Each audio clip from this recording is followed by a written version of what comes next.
Baik, selamat bagi rekan-rekan semua yang sudah bertahan sampai sini. Kita sudah sampai di segmen kelima modul pertama, yaitu internet.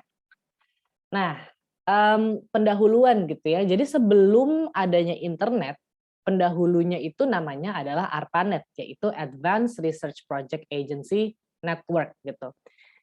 Lagi-lagi, sayangnya dia itu berkembangnya lagi-lagi di masa perang gitu ya. Jadi banyak sekali sebenarnya kita berhutang pada masa perang karena banyak banget teknologi yang tercipta di situ gitu kan. Terbangunnya itu di, 1969, jadi waktu itu berarti perangnya tuh udah bukan perang beneran tapi lebih ke perang dingin gitu ya. Tapi akhirnya, ARPANET ini dibubarkan di tahun 1990 gitu ya. Baru, dilihat lagi gitu kan, wah ternyata jaringan ini berguna nih gitu kan, kira-kira, gimana cara ya? Karena apa? Karena dia itu menghubungkan banyak sekali agensi gitu ya, antar akademisi, antar peneliti, pemerintah, institusi-institusi komersil, tanpa adanya yang ngontrol gitu. Jadi kalau dulu tuh, saya sih juga nggak pernah ngalamin ya, tapi dapat cerita dulu tuh ada yang namanya operator gitu, kalau kamu pengen nelpon orang, itu tuh kamu nggak langsung kayak katakan saya nelpon kamu gitu ya, salah satu dari kalian, kalian nggak akan langsung nerima gitu ya, kayak, "Wah, ini Bu Gebi nelpon," enggak, tapi saya akan lewat operator dulu, "Tolong sambungin saya ke si X," gitu, baru saya bisa ngobrol sama kamu, kira-kira kayak gitu. Nah, kalau dengan internet ini, semua orang tuh bisa apa ya, bisa mengakses gitu kan. Saya ngepost sesuatu, kalian bisa langsung komen tanpa adanya moderasi, kecuali kalau saya nyalakan moderasinya gitu kan. Nah, untuk mengerti bagaimana internet ini bekerja, kalian bisa lihat di, video YouTube yang juga sudah saya taruh di EduNext gitu ya. Nah, tentunya internet ini punya protokol lagi-lagi gitu ya. Jadi nggak serta-merta kita bisa ke sana, tapi sebenarnya di balik itu ada yang namanya protokol. Nah, TCP sama IP ini yang, sempat tersebut di segmen sebelumnya gitu ya. Jadi TCP sama IP ini adalah bahasanya internet yang menyebabkan antar jaringan, lagi-lagi internet itu jaringannya jaringan gitu kan ya, untuk bisa saling ngobrol mereka punya yang namanya TCP dan IP gitu. Jadi kadang-kadang, suka ditanya tuh kalau misalnya kalian lihat, "Oh kok internet gue nggak masuk-masuk," gitu ya. Nah itu bisa dilihat TCP sama IP-nya, kira-kira kayak gitu. Nah, TCP itu fungsinya apa? Dia memecah satu pesan menjadi paket-paket gitu ya. Jadi setiap paket itu, dia itu tuh bisa, apa namanya ya, satu satu pesan itu tuh isinya apa aja, mungkin ada gambar, ada kata-kata gitu kan. Nah, nanti akan di-coding sama dia, baru akhirnya pesan itu sampai ke penerima gitu kan. Penerimanya pun bakal, misalnya kayak saya pekan lalu di laut gitu ya, saya tuh matiin semua, saya nggak mau ngelihat gambar gitu karena, keterbatasan saya terhadap akses internet gitu ya. Pokoknya karena gambar itu kan lebih besar dibanding tulisan ya. Terus saya mati-matiin, saya nggak mau lihat image gitu. Nah di saya di-coding bahwa, si Bu Gebi ini nggak mau lihat image, dia maunya lihat tulisan-tulisan aja gitu. Jadi saya akhirnya mendapat seperti itu gitu ya. Dan lagi-lagi switching ini sama seperti switch yang tadi gitu ya. Kalau switch yang tadi itu cuma antar komputer di satu ruangan, ini nge-switch untuk ke luar juga, kira-kira kayak gitu. Jadi dia tahu pokoknya rute paling cepat untuk menuju ke kamu tuh lewat mana. Dia itu pakai si paket switching gitu. Nah, IP sendiri, jadi TCP itu adalah si, kontrol protokolnya gitu ya, transmission control protokolnya, dia lewat TCP dulu, IP ini adalah alamat kita gitu, alamat komputer kita masing-masing. Setiap komputer itu punya IP address yang unik. Saya akan tunjukin ya gimana cara kamu tahu IP address kamu. Saya stop sharing dulu, saya buka satu jendela baru ya. Nah, kadang-kadang kita soalnya nggak tahu IP address kita berapa sih. Biasanya kita bisa tahu IP address kita kalau kita lagi online. Saya akan share screen saya ke sini ya. Nah, ini gampang banget, kalian tinggal, mmm, saya sih ke Google aja lah ya, karena saya biasa pakai ini, misalnya IP, address gitulah. Tadi ketahuan nggak saya nge-search-nya apa aja? Oke, salah, my IP. Nah, itulah. Ini baru, IP address kalian pada saat Anda, online, kira-kira kayak gitu ya. Oke. Mudah-mudahan search saya tadi tidak memalukan. Oke, jadi tadi kita udah tahu caranya mengetahui IP address kita gitu ya, balik lagi ke si PowerPoint. Nah, itu tadi. Jadi kalian udah tahu gitu ya, ada 4 bagian, 1, 2, 3, 4, biasa ada poin-poinnya. Nah, kadang-kadang nanti ditanya, IP address kamu berapa? Nah, kalau nggak tahu, ya cari tahu ya kayak gitu caranya. Nah, oke, penamaan domain dalam internet gitu ya. Jadi dia itu akan menerjemahkan sebuah IP address, jadi katakan, sebuah website biasanya dia juga punya IP, tapi dia diterjemahkan dalam sesuatu yang kita mengerti, kira-kira kayak gitu. Jadi ada, ini sebenarnya kayak ini domain-domainnya gitu ya, dot apa, dan biasanya itu, dia kayak kode gitu ya. Jadi contohnya yang bawah dulu paling gampang, .id. Kalau ada sesuatu yang bla bla bla .id, dia akan tahu, oh ini websitenya Indonesia nih gitu kan. Lalu sorry, ada misalnya .co.id, dia mungkin commercial site di Indonesia gitu kan.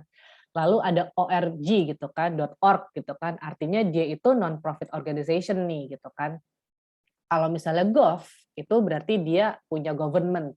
Kalau .edu gitu ya, misalnya dia itu educational site gitu kan. Kalau misalnya kita juga kan ada itb.ac.id, artinya dia akademik di Indonesia gitu. Jadi gampang banget gitu ngelihatnya. Kalau com ya tadi itu, apapun .com itu tuh komersial gitu ya. Nah, ada 4 jenis akses broadband, ini sebenarnya udah dibahas ya di segmen sebelumnya, nggak perlu lama-lama. Ada yang DSL itu pakai, kabel telepon gitu ya, ada kabel modem gitu ya, itu pakai kabel tapi udah nggak minjem telepon. Ada yang satellite dishes itu yang pakai si apa tadi namanya tuh, parabola gitu ya, dan ada yang high speed wireless gitu ya, itu pakai gelombang radio. Nah, tentunya kalau kita mau menggunakan internet, kita butuh yang namanya ISP atau Internet Service Provider gitu ya. Dan, ISP ini ya tergantung kalian tuh pakai ISP-nya apa gitu. Saya nggak akan sebut-sebut merek ya, pokoknya ya silahkan dicari gitu ya. Dan, ada juga yang namanya online services gitu ya. Online services tuh ya apapun yang Anda lihat gitu ya. Misalnya kalau misalnya kayak di sini di Zoom itu tuh online services-nya kita bisa ngobrol, ada chat room dan lain-lain. Nah, internet server ini tentunya beda-beda. Ada yang buat email ya. Jadi kalau misalnya Gmail dia punya, server sendiri gitu. Ya kesebut merek deh, mohon maaf. Ya pokoknya email-email, kantor-kantor email tertentu tuh kayak email-email tuh punya kantor pos masing-masing lah ya, sesuai mereknya gitu. File server juga kayak FTP. Nah, FTP ini juga macam-macam. Kalau katakan kamu pengen punya FTP gitu kan. Nah, itu akan kelihatan gitu ya, ini FTP-nya Gaby, ini FTP-nya siapa. Lalu ada server yang buat aplikasi juga gitu kan, dan ada server-server buat website juga. Jadi intinya semuanya sama, kata kata dasarnya server ya, pelayan tadi gitu ya. Apapun yang mau kamu transmisikan, itu biasanya mereka punya servernya. Kenapa? Biar kamu nggak perlu nyimpen-nyimpen banyak, yang nyimpen si server aja gitu kan. Nah, terus, ada juga yang namanya, web protocol dan web publishing gitu ya.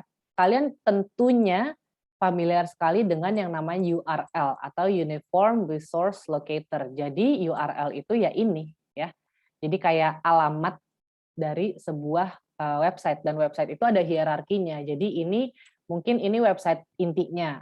Lalu kalau kalian klik help gitu ya, artinya kan kalian, ini website intinya, kalian klik help gitu kan, bercabang ke sini, di help juga ada cabang katakan database gitu kan, sama-sama aja sebenarnya. Jadi, biasanya protokolnya lewat URL gitu kan kalau kalian mau mencapai ke sini. Sama juga nanti websitenya misalnya ada lagi yang untuk misalnya kontak gitu kan, kontak misalnya langsung selesai, nggak bercabang lagi gitu. Nah, ini tadi gitu ya, jadi HTTP itu adalah pakai protokol HTTP, lalu Vote itu adalah domain name-nya ya, itu servernya, lalu help itu adalah direktorinya gitu kan, langsung klik selanjutnya ada apa, dan datanya itu adalah si database.html. Jadi alamatnya kira-kira kayak gitu. Nah, biasanya kalau misalnya kita pakai, website, nah dia itu tuh ada misalnya .html. Kalau .html artinya dia itu tuh sebenarnya jadi halaman web yang kalian lihat itu tuh ada lagi-lagi ada bahasa komputernya tersendiri. Nah, saya lihat ada yang biasa, ngerti HTML gitu ya. Jadi katakan, yang paling saya ingat di HTML itu tuh misalnya kalau misalnya saya bikin B gitu ya, terus saya tulis nama saya Gaby, lalu garis miring, saya lupa garis miringnya ke kiri atau ke kanan kalau nggak salah. Kalau nggak salah sih gini ya, atau kebalik juga mohon maaf, B. Nah itu dia akan bold gitu. Terus kalau italic tuh ya I gitu ya, Gaby, terus I gitu. Nah itu tuh yang kayak gini-gini tuh itu bagian dari si HTML. Lalu, ya itu tadi, dari hypertext menjadi multimedia, itulah yang dilakukan oleh si HTML menjadi website gitu ya. Jadi website yang kita lihat seperti ini, itu kode HTML-nya jauh lebih kompleks dibanding yang Anda lihat gitu ya. Jadi setiap di sini kan ada satu foto, ini ada foto lain, ini ada foto lain, lalu di sini ada logo, ada ini, ada tombol bahasa Indonesia dan bahasa Inggris, itu masing-masing ada kode HTML-nya, kurang lebih seperti itu.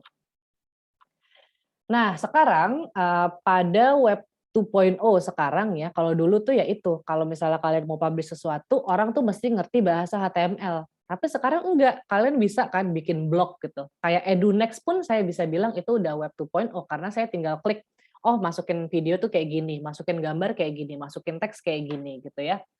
Nah, semakin banyak juga yang sistemnya itu mash up gitu. Jadi di satu website bisa ada lagunya, ada videonya, ada gambarnya, dan itu bisa multi user kayak EduNext ini. Kalian pun bisa sebenarnya. Nanti kalau saya buka sebuah chat room gitu misalnya di EduNext, kalian bisa ikut ngobrol-ngobrol kayak gitu ya. Nah, tapi tentunya dengan seperti ini yang namanya isu kerahasiaan, keamanan, dan censorship gitu ya, dia akan terus berkembang juga selama internet ini ada gitu kan. Karena itu dia, kita nggak pernah tahu data apa aja yang diambil oleh siapapun di belakang internet saat kita mengakses suatu website misalnya kayak gitu. Tapi jangan jadi parno ya, karena mmm, saya punya kenalan polisi cukup banyak, ada beberapa teman-teman yang ngurusin cyber security, sebenarnya itu untuk keamanan kita juga sih. Jadi kalau misalnya kalian itu nggak macem-macem, tidak berbuat kriminal, ya I would say aman-aman aja, mau mau ngakses apapun, Instagram, Facebook, whatever. Toh, yang mereka lakukan itu kan untuk mengamankan orang-orang yang berbahaya gitu ya, ya orang-orang yang dianggap melakukan perbuatan kriminal lah, apapun definisinya, karena itu masih luas juga gitu.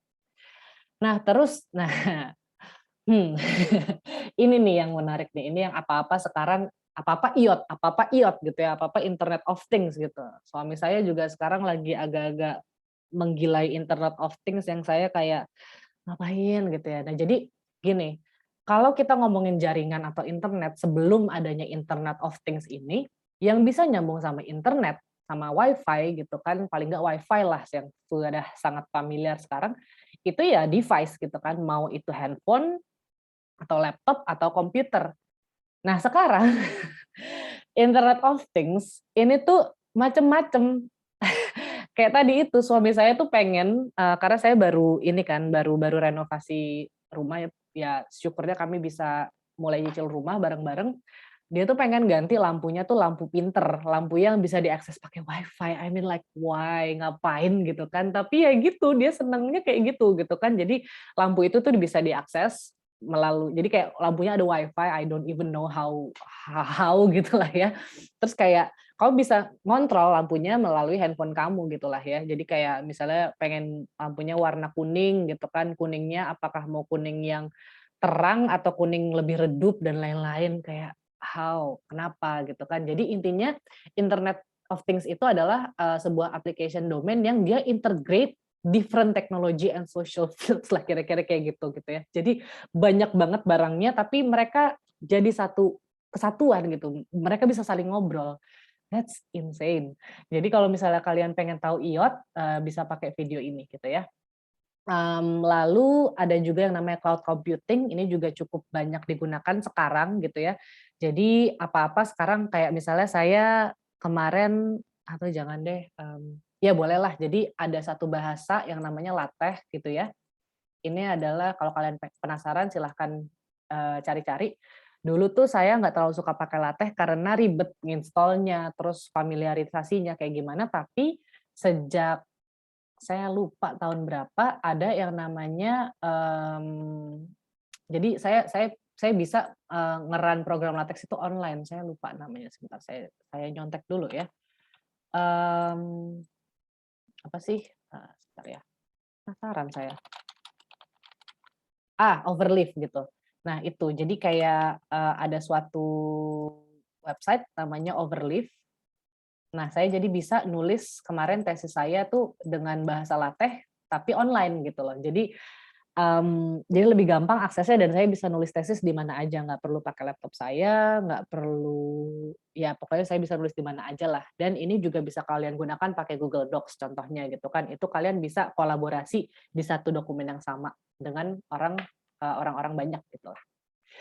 Oke, akhirnya kita berakhir sesi yang sangat panjang ini. Mudah-mudahan kalian tetap semangat ya.